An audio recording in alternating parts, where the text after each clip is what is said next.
এক ইমাম খুতবায় বলেছেন যে আল্লাহ সর্বত্র বিরাজমান, এটা হচ্ছে আহলে সুন্নাত ওয়াল জামাতের আকীদা। আর কেউ যদি বিশ্বাস করে যে আল্লাহ তাআলা আরশের উপরে আছেন, সর্বত্র বিরাজমান নন, এই আকীদা কেউ যদি রাখে তাহলে সে সুন্নাতের পরিপন্থী আকীদা রাখলো। নাউজুবিল্লাহ। প্রথম কথা হচ্ছে আল্লাহ সব জায়গায় বিরাজমান, এই ব্যাপারে স্পষ্ট কোনো বক্তব্য নেই। আল্লাহ তাআলা আরশের উপরে আছে, এই ব্যাপারে স্পষ্ট বক্তব্য আছে। স্পষ্ট বক্তব্য অস্পষ্ট বক্তব্য দিয়ে খণ্ডন করা যাবে না। এটা একটা উসুলে ফিক, উসুলে হাদিস, উসুলে তাফসীরের মূলনীতি। যে অস্পষ্ট বক্তব্য দিয়ে স্পষ্ট বক্তব্যে খণ্ডন করা যাবে না। কথার কথা আদালতে গেলেন, আপনার সাথে আমার লড়াই হচ্ছে। তা আপনি আদালতে আমার বিরুদ্ধে গুনগুন করে কিছু কথা বললেন, বুঝলো না কেউ। আদালত এটা মানবে? আর আমি স্পষ্ট দলিল সহকারে কথা বললাম, আদালত আমারটা শুনবে এবং মানবে। তো এটা সবাই আমরা জানি এবং মানি। অস্পষ্ট বক্তব্য কি করতে পারে না? স্পষ্ট বক্তব্যকে কি করতে পারে না? খণ্ডন করতে পারে না। স্পষ্টভাবে বলা আছে আর রহমানু আলাল আরশি ইস্তাওয়া। এরপরে ওই যে মেয়েটা আল্লাহ নবী সাল্লাল্লাহু আলাইহি ওয়াসাল্লাম তাকে জিজ্ঞেস করলেন, আইনাল্লাহ? তারপরে মেয়েটা কি বলল? আল্লাহু ফিস সামা। এখানে ফি মানে কিন্তু মধ্যে না, ফি মানে উপরে। ফি শব্দটা উপরে অর্থে ব্যবহার হয়। যারা আরবি গ্রামার জানেন, সরে মেতা আমেল, কাফিয়া, সরে জামি, সরে ইবনে আকিল, এই বইগুলিতে স্পষ্টভাবে দেওয়া আছে। ফি মধ্যে অর্থ হয় প্লাস উপরে অর্থও হয়। আপনি যখন বলবেন যে আল্লাহ আরশের উপরে আছে, রহমানু আল্লাহ আরশি ইস্তাওয়া, তখন তারা আপনাকে কোরআন থেকে কিছু আয়াত দিবেন। সূরা আনামে একটা আয়াত আছে, ওয়াহু আল্লাহু ফিস সামাওয়াত ওয়া ফিল আরদ। ফি মানে মধ্যে, আল্লাহ তাআলা আসমানের মধ্যে আছেন, জমিনের মধ্যে আছেন। তখন আপনাকে বলবে যে আল্লাহ আরশের উপরে আছেন, এটা তো তুমি দলিল দিলা। কিন্তু সূরা আনামের শুরুতে বলা আছে আল্লাহ আসমানের মধ্যে আছে, জমিনের মধ্যে আছে, তাহলে কি হবে? আপনাকে তখন বলবে যে দেখো আয়াতের ভিতরে সংঘর্ষ আছে। নাউজুবিল্লাহ। আসলে কোনো সংঘর্ষ নেই। এখানে ফি শব্দটা, ফি হরফটা আলা উপরের অর্থেই ব্যবহার হয়েছে।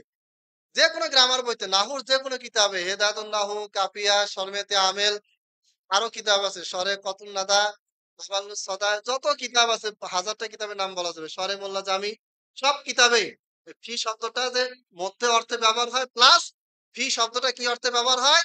আলা অথবা উপরের অর্থে ব্যবহার হয়।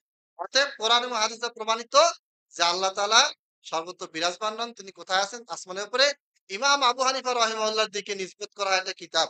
এই কিতাবটার নাম কেউ বলতে পারবেন? আকীদার বই আল ফিকহুল আকবার। এটা অনেকগুলি অনুবাদ আছে।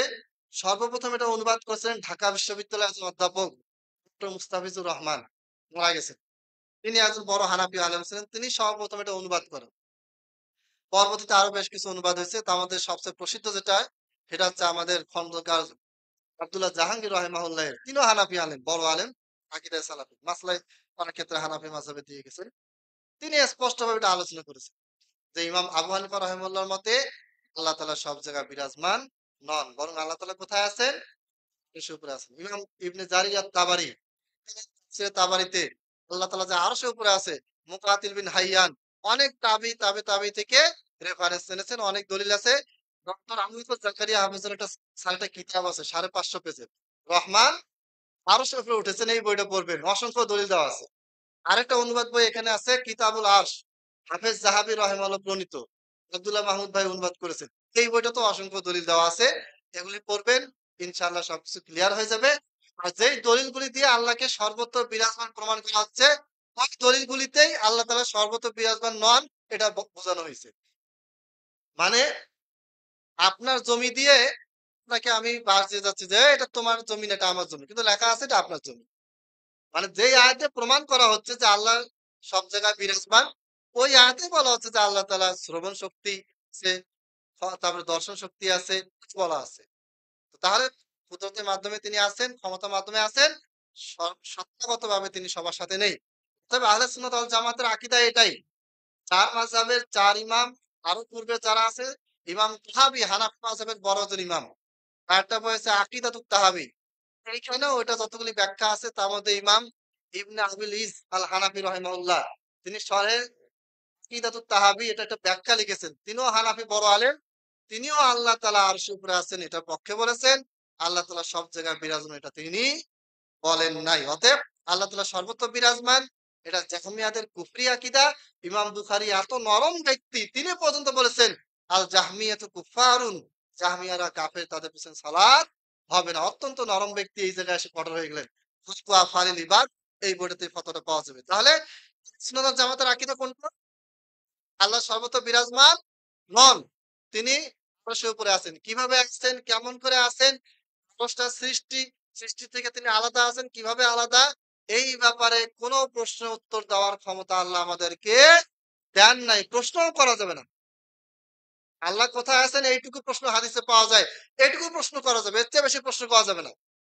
আলিফ লাম মিম যালিকাল কিতাবু লা রাইবা ফীহি হুদাল লিল মুত্তাকিন আল্লাযীনা ইউমিনুনা বিল গায়ব। গায়ব মানে কি? ষষ্ঠ ইন্দ্রিয় দিয়ে যেটা জানা যায় না, দেখা যায় না, বোঝা যায় না, অন্তর দিয়ে কল্পনা করা যায় না, স্পর্শ পাওয়া যায় না, স্বাদ নেওয়া যায় না। এই ৬টা ইন্দ্রিয়, ৫টা ইন্দ্রিয়, অন্তরের বিবেকের চিন্তা ভাবনা, এই ৬টা ষষ্ঠ ইন্দ্রিয়, এইটা দিয়ে যে জিনিসটা কোনোভাবে বোঝা যায় না, সেটা হচ্ছে গায়েব। তো আল্লাহ তাআলা কিভাবে আরশের উপরে আছেন, তিনি আরশের উপরে কিভাবে উঠলেন, কিভাবে কি করলেন, এটার কোনো ব্যাখ্যা আমরা জানি না। কারণ আল্লাহ তাআলা তার কর্ম সম্পর্কে বলেছেন। কিন্তু কর্মটা কিভাবে করেন এটা তিনি বলেন নাই। সহিহ বুখারীতে হাদিস আছে না? প্রত্যেক শেষ রাতে, শেষ আসমানে আল্লাহ নেমে আসেন। ইয়ানজিলু রব্বুনা তাবারাকা ওয়া তাআলা ইলা সামাইদ দুনিয়া। এখন গোটা পৃথিবীতে তো প্রতি সেকেন্ডেই রাত হতেই আছে। কোথাও রাত, কোথাও দিন, কখনো মাগরিব। তাহলে কি আল্লাহ কি ওই নামতেই আছেন? না। এটা আল্লাহ তাআলার পক্ষে সম্ভব। ইন্নাল্লাহা আলা কুল্লি শাইইন কাদির। আল্লাহ তাআলার পক্ষে নেমে আসা সম্ভব। কিভাবে সম্ভব? কেমন করে সম্ভব? এটা বুঝা আমাদের ক্ষমতার বাইরে, এবং এটা নিয়ে গবেষণা করা যাদের অন্তরে বক্রতা আছে। ফাআম্মাল্লাযীনা ফি কুলুবিহিম যায়গুন ফায়াত্তাবিউনা মা তাশাবাহ। যাদের অন্তরে বক্রতা আছে তারা কি করে? এই সমস্ত বিষয় নিয়ে বেশি ঘাটাঘাটি করে। আল্লাহ বলেছেন, স্টপ। বেশি গবেষণার প্রয়োজন নেই। কারণ সবকিছু আমরা বুঝতে জানতে পারবো না। আমার পিঠে কি আছে এটাই তো আমি দেখতে পাই না। মাথায় এখানে কি আছে এটাই তো দেখার ক্ষমতা আমার নেই। হাতের ভিতরে কি আছে এটাই তো আমি দেখতে পাই না। আর অত উপরে সেই স্রষ্টার সম্পর্কে এত কিছু আমি কিভাবে জানবো? তাহলে আহলে সুন্নাত জামাতের আকীদা আল্লাহ তাআলা সর্বত্র বিরাজমান নন।